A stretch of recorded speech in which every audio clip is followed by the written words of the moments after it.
Assalamualaikum warahmatullahi wabarakatuh. Selamat siang. Sebelumnya perkenalkan, saya Tio Hara Sujarwanta. Saya termasuk dalam angkatan 6 kelompok 1 Latsar CPNS Kota Pangkal Pinang dengan pembimbing Bapak Dr. Andes Gunawan MM.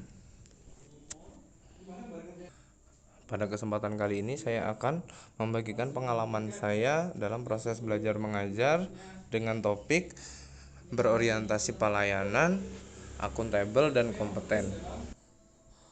Untuk topik yang pertama yaitu berorientasi pelayanan dalam rangka mencapai visi reformasi birokrasi serta memenangkan persaingan di era digital yang dinamis, diperlukan akselerasi dan upaya luar biasa agar terciptanya breakthrough atau terobosan, yaitu perubahan tradisi, pola, dan cara dalam pemberian pelayanan publik.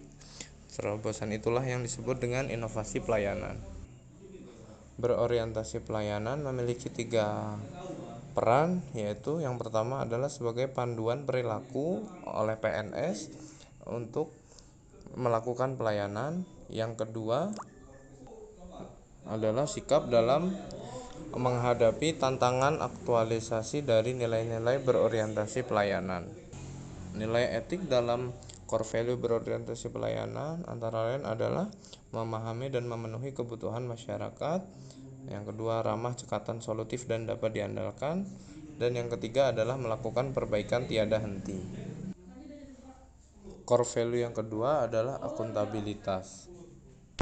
Akuntabilitas sangat erat kaitannya dengan integritas. Dalam konteks akuntabilitas, contoh perilakunya antara lain adalah kemampuan melaksanakan tugas dengan jujur, bertanggung jawab, cermat, disiplin, dan berintegritas tinggi. Selain itu, kemampuan menggunakan kekayaan dan barang milik negara secara bertanggung jawab, efektif, dan efisien. Yang terakhir adalah kemampuan menggunakan kewenangan jabatannya dengan berintegritas tinggi.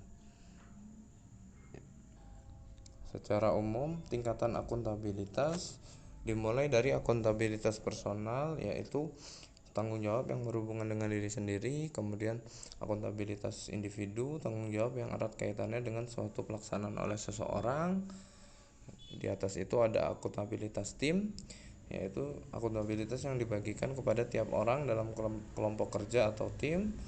Di atas itu ada akuntabilitas organisasi, di mana tanggung jawab internal dan eksternal yang ada di dalam perusahaan atau suatu lembaga, dan akuntabilitas stakeholders, yaitu tanggung jawab masing-masing pihak yang dikategorikan berdasarkan keputusan stakeholder dan organisasi terkait.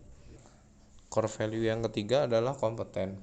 Kompeten berkaitan erat dengan kompetensi. Kompetensi merupakan perpaduan dari aspek pengetahuan atau knowledge, keterampilan, skill, dan sikap atau attitude yang diindikasikan dalam kemampuan dan perilaku seseorang sesuai tuntutan pekerjaan. ASN dalam pekerjaannya harus selalu meningkatkan kompetensinya sehingga dapat menjawab tuntutan zaman. Hak untuk pengembangan kompetensi ini juga diatur dalam Undang-Undang Nomor 5 Tahun 2014 mengenai ASN, mengenai adanya hak untuk pengembangan kompetensi pegawai sekurang-kurangnya 20 jam pelajaran bagi PNS dan maksimal 24 jam pelajaran bagi pegawai pemerintah dengan perjanjian kerja atau P3K. Sekian pengalaman yang dapat saya share, kurang lebihnya saya mohon maaf. Terima kasih banyak atas perhatiannya. Wassalamualaikum warahmatullahi wabarakatuh.